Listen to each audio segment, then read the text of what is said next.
Well, here in the studio we have Bernard Jenkin, Chairman of the Constitutional Affairs Select Committee, Stella Creasy, Labour MP for Walthamstow, and the Daily Telegraph's Laura Hughes, who's been writing about this for quite a while. But we have some late news on this, and Nick Watt is with us. So, Nick, you were holding the front page of The Sun there. Yes, so The Sun is reporting that Michael Fallon, who is the Defence Secretary, has admitted that he inappropriately touched a female journalist, that is Julia Hartley-Brewer, the radio presenter.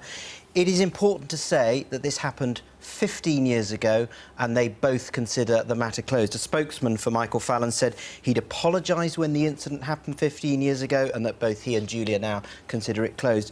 And a friend of Michael Fallon is saying that they're good friends. He overstepped the mark when he put his hand on her knee. She made clear it was unwelcome, and he apologised immediately 15 years ago. And obviously this came about because Julia Hartley-Brewer did a tweet, quite a lengthy statement today, in which she mentioned this incident, didn't mention who the minister was. Yes, she said she wasn't mentioning the name because she didn't think it was serious enough. She thought it's a closed matter, and she said, I actually regarded it as mildly amusing. Before we get into the thanks, Nick. Before we get into the generalities, let me just ask about a reaction to that particular story.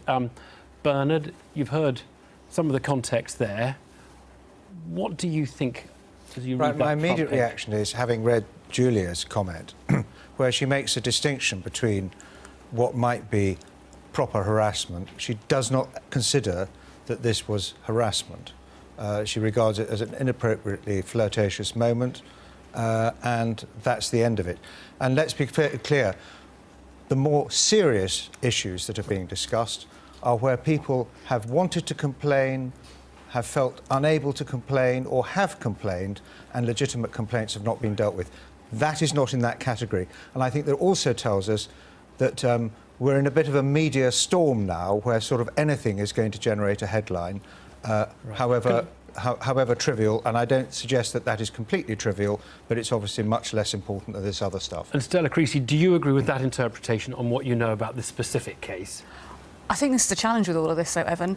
I am not the person who should be making a judgment on this. What we need are processes where professionals deal with allegations and complaints, and the people involved have the right themselves to say what's happened. But it's not like this is one of the problems, is this kind of speculation. Right. But Julia wasn't going to complain to anybody about that, and she's made it clear she would never have complained to anybody about that. So I agree, we need professional, a professional system. I don't think this is particularly helpful, frankly. We know that there are a series of complaints. We know there's a series of concerns, and we should talk about how we're going to address that rather than individual cases. Which is why we got you in. But first, let me then come to Laura, because you've been working on this quite a time, Laura, before Harvey Weinstein brought it all into the public attention. How big a problem is it in Westminster? And is it a bigger problem in Westminster than it is everywhere else in society?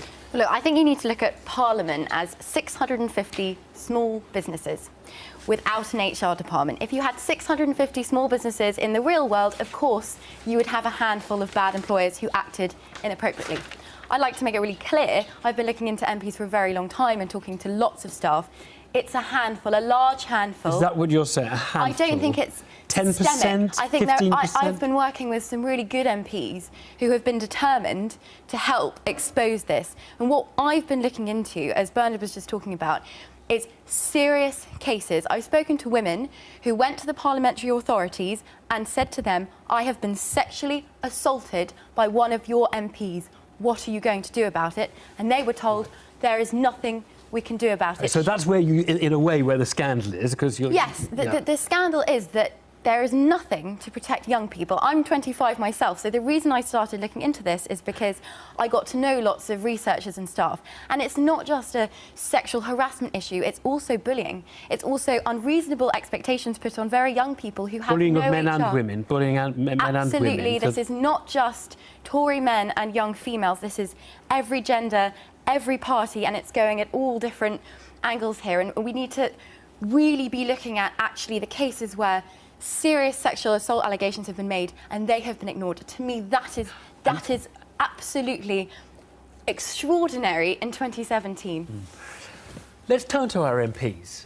Bernard, how on earth has Parliament allowed this to persist? I mean, you don't need Harvey Weinstein to tell you that the Harvey Weinstein case to come along to tell you this is rubbish. Can't be. Well, I think it is particularly difficult to regulate Parliament because, as individuals and as an institution, we are sovereign, we have to have particular immunities and privileges and independence in order to fulfil our constitutional function. And also, you don't have to grope people to fulfil. No, I'm not excusing that. You don't need forgiveness for, of course you. I'm not excusing that. I'm just saying why it is difficult to regulate Parliament. But also, Parliament tends to be behind what is happening in other corporations and in other public institutions. Other public institutions, dare I say, the BBC, have had their difficulties with this sort of thing, and are catching up. We've got our bit of catching up to do too. Stella, you must feel annoyed. Nothing's been done. Why has it not been done? Why didn't you raise this? I mean, whoa. No, but I mean, that's. You don't know that we haven't raised things. I think it doesn't take a rocket scientist to work out that when you're dealing with people who are in positions of power, taking powerful decisions, questions about imbalances of power and what that leads people to do, it's all about professionalism, ultimately. Laura is right. You've got 650 small businesses without a HR function, a lot of people who maybe haven't had experience of managing people and what is appropriate, what is inappropriate. I would also say it's not just about Parliament, it is about our political culture. Look, frankly, a lot of the people who work in politics are maybe people who want to go on to positions, whether they're journalists, whether they're researchers, whether they're working in think tanks, whatever. The idea of speaking out on somebody, I thought Harriet put it brilliantly today. She said any woman or indeed young man who did that will know for the rest of their career that is something that is associated with them. They're remembered for it. Can I make one point quickly? Is I think what's really important and what lots of young people and actually just any age say to me who work for an MP is that when we're looking at putting in a new HR structure, it has to be independent of the parties. Well, that's the point. If you're young, you're not going to complain. But Bernard has made the point. Parliament is sovereign, so Parliament always has to be able to... But also, look, one of the really important things is absolutely where you've got criminal matters, they need to be investigated. But we're also talking about a culture which is essentially what you'd call constructive dismissal, because it is intolerable for anybody to work in an environment where you are being bullied, harassed, where it's misogynistic behaviour, homophobic behaviour. But I can be sacked if I do that here. Absolutely. I can be sacked. Yeah, but the only people who can sack you are the people who appointed you, who are the voters. So can you sack an MP, Bernard, because they behaved really bad? That go beyond the pale, and there are sanctions against MPs which effectively would amount to sacking, and we've talked about possibly having recall. Yes, it's time for recall. But recall would be an idea. But the point is, we have this thing called a code of conduct. We wouldn't be having this conversation if this code of conduct worked. And when you say, when you say, have we called this out before? The committee I chair actually submitted evidence to the review of this code, saying we need to have a complete rethink because there's tons in here about lobbying and financial interests and conflicts of interest and all that. There's a little bit at the beginning about the principles of public life, but virtually nothing about how we should discuss that, how we should develop people's professional competencies as employers, what kind of leaders we should be seeking to develop. No, I know, but we all know, and we don't need to read a code of conduct to know that groping is not acceptable of a junior. But also, that one of the worries I had today was Andrea Leadsom talked a lot about things that might be available for victims. There was nothing about what might happen to the perpetrators. So can I voted for recall before, I'd vote for it again in this circumstance. Would you support recall? Some provision in which the voters are told what has happened and given a chance to re-vote on that. That's one piece of the armoury we might deploy in order to deal with this. But it sounds like the Constitution... but the point is... It's the voters who appoint you. But there's a huge amount of confusion about values, principles, rules, sanctions. It needs a complete rethink. Is there confusion still? As there has been a complete rethink in many other walks of life, but not in Parliament. Is there confusion? I think if you're confused about whether it's appropriate to put your hand on the knee of somebody, there's a problem. The rules I think there is an issue as well with constructive dismissal and how we make sure it's a professional working environment. There need to be sanctions as well, and what we didn't hear today was sanctions. So the rules are confusing. Exactly. Because actually, if you look at that code of conduct and you look at the respect policy, it covers the relationships between house staff, so someone that might work in the kitchens or guard the doors. Yeah. But not the researchers. It doesn't deal with the relationship between an MP and their staffer.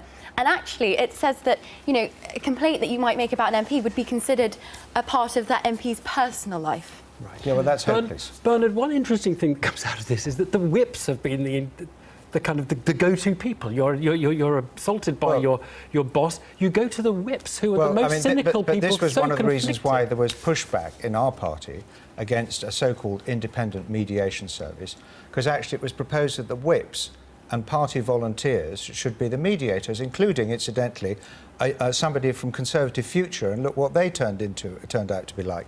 So if we're going to have an independent mediation service and a system of calling, the whips cannot do it. No, okay, so and Stella, you agree with that? We need independent reporting, we need third-party reporting. I want it done by professionals who have experience of dealing with people who've experienced sexual harassment or misogyny. A degree of agreement. OK, we'll end on that note. Thank you all. Great.